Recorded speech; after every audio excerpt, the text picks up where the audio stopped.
himself. But Shatter is done. We'll see now what happens as our teams head to Erangel. Game number 1 on the day, game number 1 on the weekend. And we're headed from the north all the way south, basically through the middle of the map. And this should be a nice, easy plane path, unless you're headed towards that Milta area where you have a bit of a longer drop. Yeah, there may be an off plane for Rumblers. Looks like we've obviously seen them jump out early.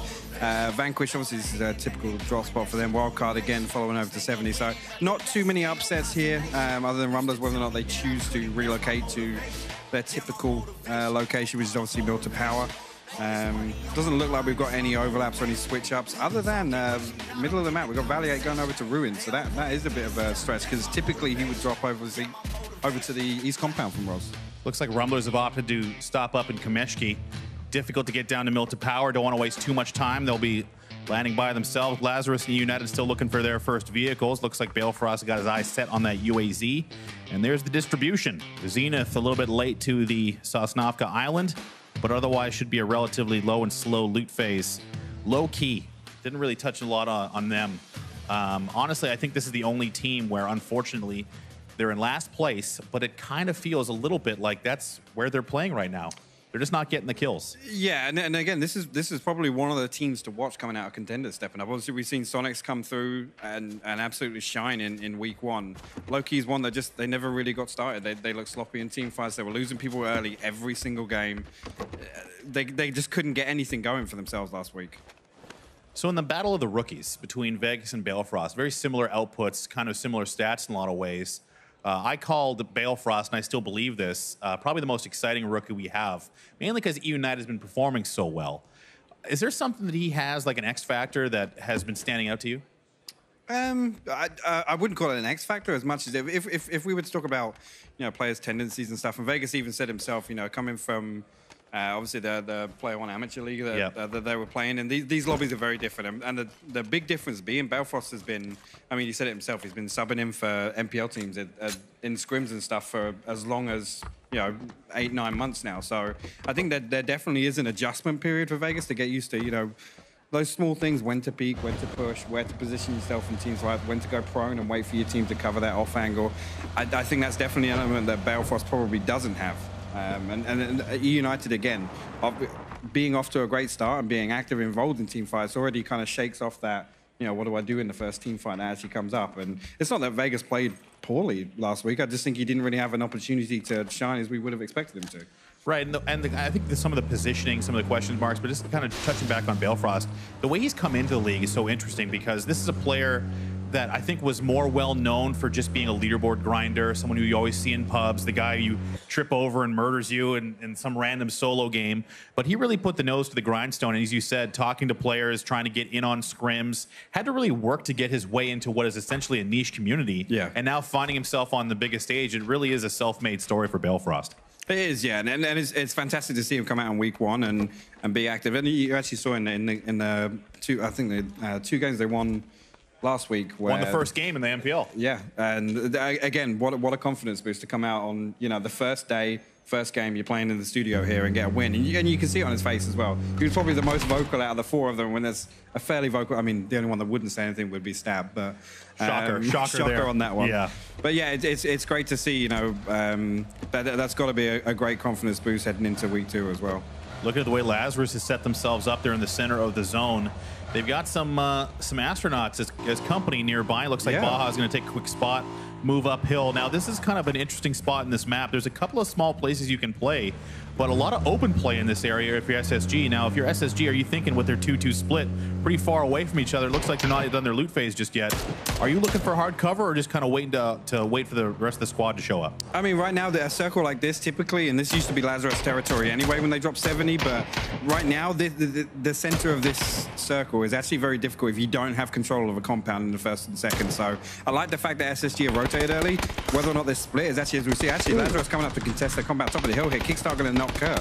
Yeah, that was a maybe there for Purdy, as he did survive the initial spray, but he arrives on top of almost all of Wildcard and is immediately wiped out. And actually, this split from Lazarus is something we used to see a lot. When they drop 70 in these sorts of circles, they would split almost 1-1-2. And you'd have the warehouse compound, the junkyard Alamo, and also this compound at the top of the hill. So the fact that they've kind of, I mean, call it an overextension. They've got a bit greedy there, and they've paid the price in losing Kurt. Well, coming up there at 5 minutes or just past is kind of pushing it, considering where wildcard normally drops. Yeah. So Lazarus, maybe that's a bit of a lapse in judgment there. But even going the 2-2 split between the warehouse compound as well as the basin compound we were just talking about, it's the vision is so difficult to manage, because if someone comes in on the other side of that compound, you could really get punished. Looks like Kickstarter, or whoever's run out there to try and loot the remnants of Purdy, might get punished. That's Penta getting some fire from Tetra and Fozu with the minis at distance. Vanquish has been interesting to watch as well. They're always in the mix.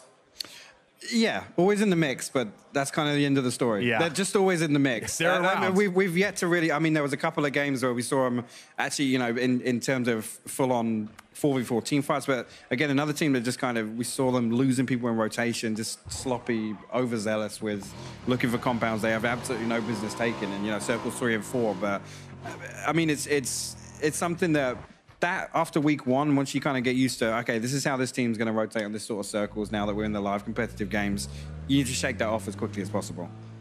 Well, I got to shake it off as well of one of your players. I'm not sure 100% if Finna has managed to find his first kill here in the NPL, but that's something that's got to be weighing on him now after 8 games complete. Yeah, and again, it's more than that, actually. How many games we played now? We've played 12 now. Yeah, 12 games. Yeah, right. So that, again, a scary prospect, but let's hope he can get something up on the board today. So this is an interesting setup here for SSG. Didn't lose anyone. They're basically dead center, and now they have to be hoping that this thing comes north and doesn't shift a little bit further towards Yasnaya, as the circle will sometimes do. K-Mine looking at his map, narrowly dodging the rock as he moves through. Interesting, Joe, we haven't seen Genesis or even historically them make this rotation, so I'm interested as to what the decision making is here, whether or not they want to come up and just take the high ground of Stauber and wrap, you know, as safe as possible to Komeshki, but this isn't a rotation path we typically see, because usually they're moving at, you know, 3:30, 4 minutes, so... Coming out of Pachinki as well. I think this is a hard circle for Genesis. I mean, they have to cross. They have to school, yeah. Rozog, Yeah. they've got obviously Lazarus over on Yasnaya if they occupy the gas station and whatnot, but this is interesting. Whether or not this is a switch up now and they want to play off the high ground, because actually, you know, in a similar circle last week, we saw them actually come in on the northwest side. Yeah. So this is just interesting to see. We have to see how that pans out across the course of the game. Well, they've run into Rumblers here before, which is interesting. So we saw last time Genesis came up this way, they did run into the Rumblers. It was the opposite direction. Yeah, which is funny, but they're headed right there again, where Genesis is moving right towards the Rumblers, who are way out of everywhere. They're just way up in the north. They're just kind of chilling, waiting to see what the circle does. United has a hold of the warehouse just above Yasnaya, and they'll be chilling here for a little while as we see what the circle does. And the second circle going to dictate the pace of the game significantly, as low-key firing away at Endemic. This is one, and for low-key, this is we saw a lot of these circles in contenders last phase, and this was one of the ones where low-key they became very, very aggressive early game. They were looking for kind of easy rotation kills, but almost, you know, biting off more than they could chew. I wonder a little bit, Pac, about the 2-2 split to the west. Yeah, and it's that rotation trap. They're calling out which direction vehicles are coming in from, and they've got the other two as, you know, a backup plan in 70 to look for these kills as obviously the follow-up. But it's actually looking like we've got Loeb taking some damage from Reload.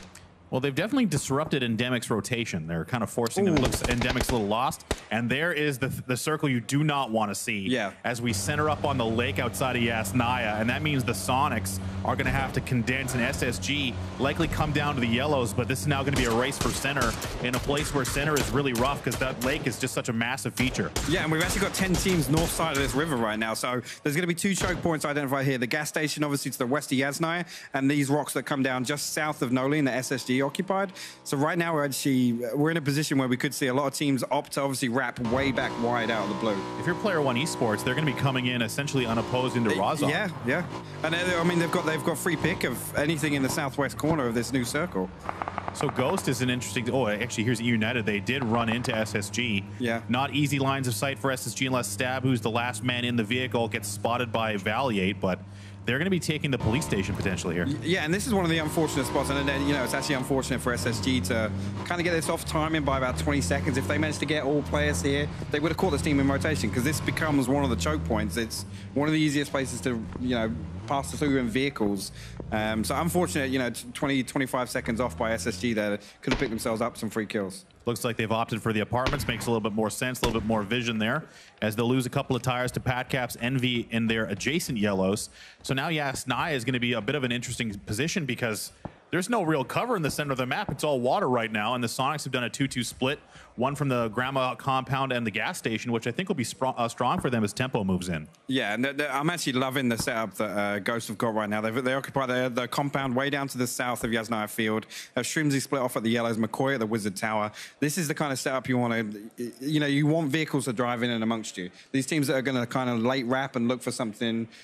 As this circle closes, Ghost have a perfect setup here to catch some people off guard. I'm wondering about Shrimsy's compound, where the Rumblers might be headed. If that gets crashed, yeah. How they defend, they're in a 2-1-1. Super difficult to defend. They do have vision, but the question is if there's a full-on force push. Looks like Los HD is in the lead vehicle now. I wonder what Genesis is going to do. That's another team that needs to come in from the east side, yeah. The big factor here is if Vegas and Drassel can get out onto the hill to support Shrimsy from outside the building. Unfortunately, McCoy has just got knocked, so this could completely pull apart their game plan here. And I want to see them regroup right now. I want to see them prioritize one of these compounds, whether it be the south one or the yellows, because it looks like Genesis are about to pull up on them. Yeah, and Shrimsy is not going to have any help if they decide he's going to go loud here and maybe puff up a little bit, hoping that he can prevent Genesis from crashing. But we know, Hypoc, when you hear that one gunshot coming out of a building, they're calling it out. What does that tell you? Yeah, what does that tell you? There's one guy here. There's one guy. Yeah, absolutely. So you might do some damage, but it looks like Genesis is not going to bite on the bait, and they're going to continue to move south. I wonder if they're biding their time to see what happens with this circle, because if you commit to a compound fight and the circle shifts off of you, then you're going to be in real rough position. Speaking of rough position, Cherry Poppins got him lined up with the Mini.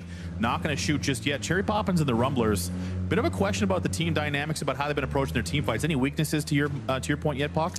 I think this comes down to them just getting back to working as four. Obviously, it has to be said. Obviously, Loss hasn't repeated his week one performance from last phase, but again, that's not to say they can't dust this off and get back on track. But where I've seen them fall apart is just picking one direction and fighting towards it. This circle has got everyone on a yo-yo right now, man. We're going to go further to the west. The river is going to stay in play. Rozhok now feels like a strong point. Tempo is going to have some flexibility of movement, but they have to be wondering how much distance they can cover at this stage. But if you look at it right now, Tempo and Sonic's actually are set up in such a way that all of these teams to the north, if they're going to try and wrap over to the west, which arguably is the least congested side of the circle, they're going to have major problems getting through this line. Looks like Tempo and Sonics are just going to want to condense, try and pick up some compounds, but now Ghost and Genesis, they're all tangled up in rotation. Go for the seat switch. K-Mine, you're not playing pubs. He tries to take Shrimsy off the motorcycle. That big energy, he's going to go for it again. That stability in the car has been improved, but no one has told K-Mine that we're playing in the NPL. He's queued up solo squads. Yeah. But yeah, huge migration coming in from the east here. We're seeing pretty much every team just scrambling right now. We've obviously got Riot Squad pulled into Rozhok. We've got P1E pulling back to just into the West Bridge in Rozhok as well. Zenith coming up. Lots of movement here. We've got obviously Rumblers trying to wrap There's behind Ghost and Genesis now. On foot, just come back. I got a top frag again. But he's on foot and he's still the furthest in front on Rumblers. So yeah, he's leading the way.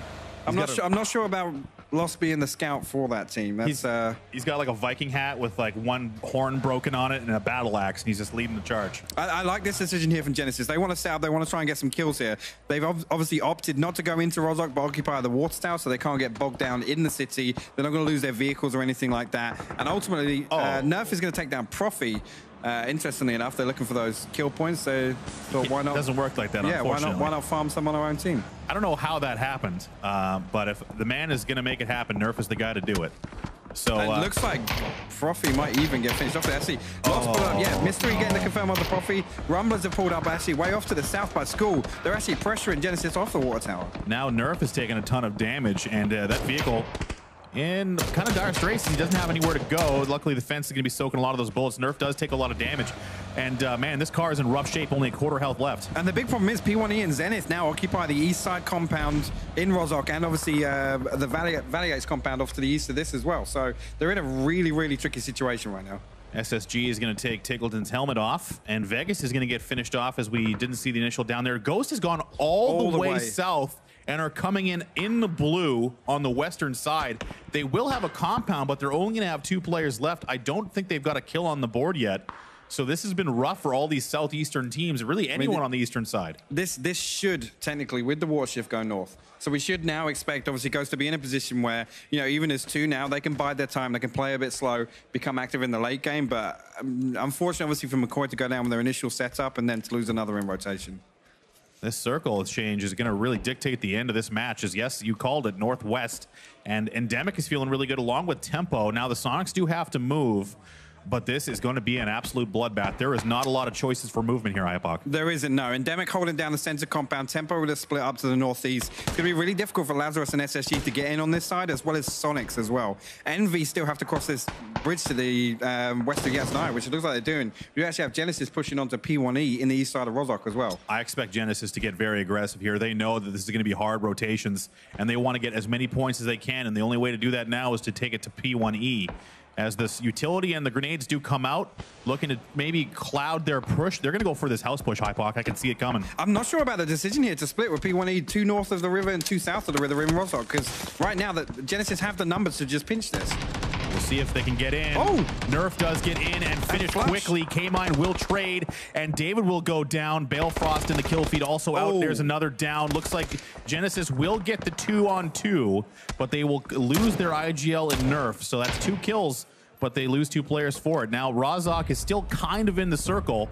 Maybe if they bide their time, maybe some placement points on the table, but it's a long way to go from there. I think it is, yeah, but the fact that they have, you know, the cushion now, they've picked up 2 kill points. They can just look for 3 kills in rotation here as other people try to leave. Zenith has been relatively active against United. That's Patron's got 2, or actually Zenith has got 2 total, both from United, and that's going to be Roth going down as Sharu gets 1 back. And Taylor J is going to get stolen by H-Win and the flush onto Roth. And this is where it's onto Sharu as well. Yeah, it's getting really rough out there as well. So Sharu and United trying to hold on, can't do it. They're going to go down 16th place. As Zenith gets the upper hand, 3 kills. And Drassel in the wide open catches Low-Key on the back foot. Shrimzy's there as well. Oh, Ghost absolutely dominates Low-Key. Wow, the wrap coming in from the west side. Low-Key trying to get him to the edge of the circle. I already said it there. Ghost were going to be in a position to reset and sit in this compound, but they've just had 4 kills delivered to them. Great work from Drassel, who we saw struggle in week 1. Absolutely. I was given a little bit of trouble on Twitter, and we were wondering about the way Ghost had decided to play that. They had mentioned that they wanted to keep Drassel in the back line, working security. Pivotal role, but not in a great spot for a top fragger like Drassel to really perform. And you can see when he and Shrimzy, the duos that they play so often, coming into effect, and they completely erase Low-Key there. Yeah, and just to jump back on board here, this could potentially be a big moment for SSG here. They're pretty split, pushing into the circle. J-Sank and Baja still off to the north, but there's 2 teams here, Envy and Zenith, holding this east side of the circle down with Sonics to the north. So I want to see them regroup and take a team fight here. SSG has been kind of quietly inching their way in, but we've seen them in this position so often, Hypoc. With the blue at their back, they've now got to take a 4-on-4 fight. They don't really have position. What do they need to do? Either. They don't have the time. They don't have time. There's only 30 seconds. The smoke's now coming out. Taro will go down. With Baja down such a pivotal player, they have to wonder now, do you go high side? Patron's there as well. He could spoil this whole thing. I mean, the problem is they've already got, obviously, Patron now picking off Valier, J-Sang falling to Sonics, and this is the problem. We're taking a split team fight like this. Hetro might be able to pick up this final kill onto Patron here. Hopefully. Yes. We'll get it. But I mean, this is something we're used to seeing now. They're just so split that they can't kind of unite and just pick one team fight and go. Baja and J-Sang still up by the bridge, whilst Valier and Hetro are already pushing on to Zenith. It almost didn't even materialize for Envy, who was probably hoping for a few more points there, as J-Sang will go down. And now it's only Hetro left to try and snake it out as the Sonics are going to rotate south. They're interested to see what's going on with Envy. Pat Cap's prone in the defensive bush position, waiting for any heads to pop up. He's going to see Tiggleton first, going to give him some information. He's going to have to back this off. Grenade comes out. Yeah, and actually, we've got a big problem in the form of Lazarus. So you can see already here, coming up behind Sonics, they have this perfect ridge. Unstable getting the knock onto Wooly here. He's going to try and nade off, actually. This nade is looking pretty good. That looks like it's going to land right in the pocket. It's close by. Does no damage, actually. Another one followed up. Now he's going to go for the prone, hoping that they push this ridge line. Envy wants to get is interested in this fight as well. They want to get involved. Pat Cap's crest. Now Sonics completely pinched in the open. Take will trade one for Pat Caps, actually gets two, and now Pride will finish him off, and now Lazarus in great position to steal some kills. Yeah, and actually now with Lazarus's backup from the gas station, they should be able to wipe Sonics in the open here, but I mean, Envy losing 2 here could be a huge swing for Sonics. This is Civil by himself, by the way, as Alo and I believe Luke are back at the compound. Maybe it's just Alo by himself. I do see 2 plates there, so it looks like the Sonics want to get a little bit more active. Luke 12 will take down Tony, and finished off as Lazarus picking up some nice kills. Here's Hetror. He's right behind Genesis. He's going to stay. He needs to play the timing perfect here. Wait for them both to be in a position where he can get both of them down. Wait for maybe a tag or something. He has to stick the first aid kit first, though. Oh, he's been spotted. Can't get the damage out in time. Unlucky. It's bad timing there. Obviously, the third party coming in from Lampalot, but that will be SSG going out in 13th place. Wow, okay. Later getting shut down to that nade by Finna. K-Mine trying to steal the kill away, but it looks like he's going to try and progress. Let Finna have his kill. Let Finna have his kill. Let him have it. Let him have it. So K-Mine has not taken his eyes off the front as he continues to stay active on damage, but now it looks like it's just nowhere to go. K-Mine's got to dodge as best he can. All the tracers coming in. Oh, maybe he might make it down, but they're so low on health. Wow, great shot from Aisha as well. Pick up another kill point on Fozu here. This is the thing we see with Genesis. They're down to 2. They're, you know, blue against their backs. They have to run in the open here, and they're still picking up kills. Yep. They will get taken down, however, by Mystery. That's 2 in the pocket for him as Riot Squad have picked up a nice couple of points there. 11th place for Genesis, but they too come out with a decent amount of kill points considering how much traveling they were doing last game. Yeah, and I think that kind of speaks for itself. I'm still intrigued to see what Riot Squad try and do from this bridge. Interestingly enough, Rumblers do actually manage to make it in on the far west side, sorry, southwest side of the circle, but they ultimately need to get up the hill here. Rumblers need to translate these types of games into high kills as well, as they have one so far. And we see that quite often. They'll get to top 5 and they've only got 2 or 3 kills, where there's other teams going out in the top 5, or you know, in 8th or 9th position with 6 or 7 kills. Tempo broke off a piece of their phase 2 winnings to pay for these circles. As it's paid off. Yeah, it's done quite well as they're now dead center and best compound in the zone. Envy second place spot there as far as decent cover. Endemic hanging on to the edge of the circle, but this is where crunch time is just unavoidable as Rumblers, Riot Squad, all of Wildcard and Lazarus have to move into the zone with the remnants of P1E who are taking those shots at VZ, the last man, going for actually the second to last man. His protege looks like he's going to get rezzed. Yeah, and this is the point now where we have no team kind of set up compound-wise other than MV and Tempo. So these 3 remaining teams on the south side just kind of duke it out in the open. As we Lampalot, great shot onto Protege there. Smoke went away. There was no re-smoke there. Yeah, but actually VZ running off, leaving Mystery behind. I'm hoping Mystery tries to regroup with VZ here because one of these teams needs to solidify on the south side of the circle. I was wondering if Mystery might have had some technical issues there, but no, he's alive and well. He's just kind of holding on to the low side. I think he's looking up towards the Rumblers.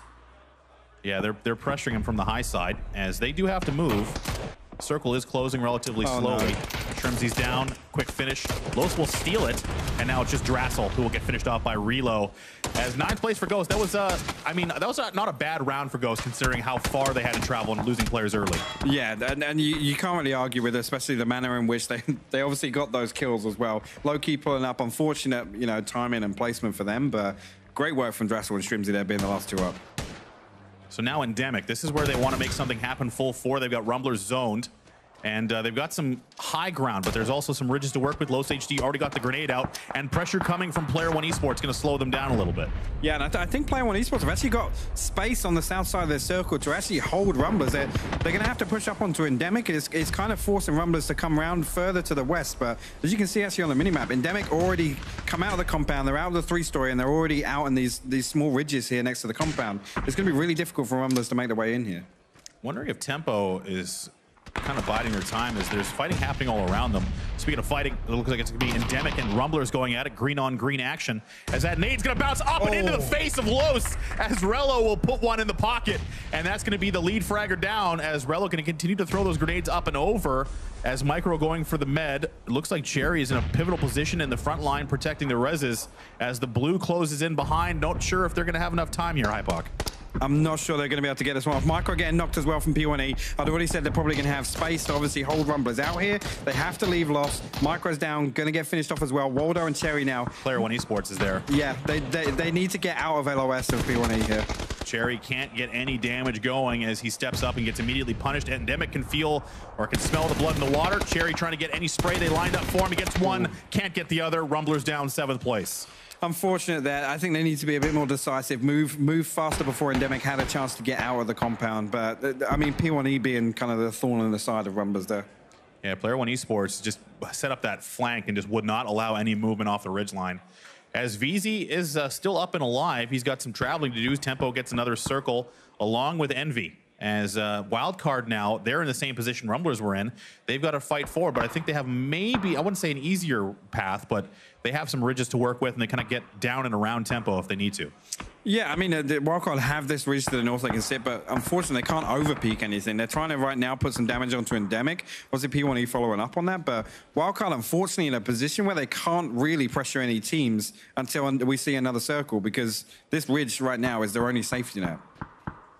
And there's no cover. There's literally nothing there. Exactly, they have the ridge line, and that's it. So Relo taking a look down towards Player One Esports. They've been a thorn in their sides for a long time, but now they've got to move, and they've got not a lot of cover moving uphill as Endemic. I imagine not a lot of utility as well. Yeah, they've burnt a lot out to get to this spot.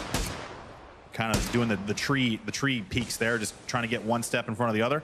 Lampalot, the first one out. Here comes VZ, just off by himself. He's a one-man flanker on the low side, just maybe trying to stay out of the vision of Endemic. And there's going to go Aguila and likely Lampalot not too soon to follow, as Endemic's got 4 strong, no cover, lots of damage onto Lampalot. I mean, this is huge for VZ. If he can outlive P1E here, it's a free placement point. And when you're a solo up like that, you just kind of want to bide your time. As I'm saying that, he's dead. Caster curse, as they say. Lampalot will take VZ, but it's actually takes something down as well, but can't get the finish. Out. Nice plays here from Endemic as they kind of move closer and closer towards Envy. I mean, they came under fire for not making it to the late game too often, other than that, you know, that big kill win that they had last week. But I mean, great work so far from Endemic, honestly. We've seen Tempo win games here multiple times.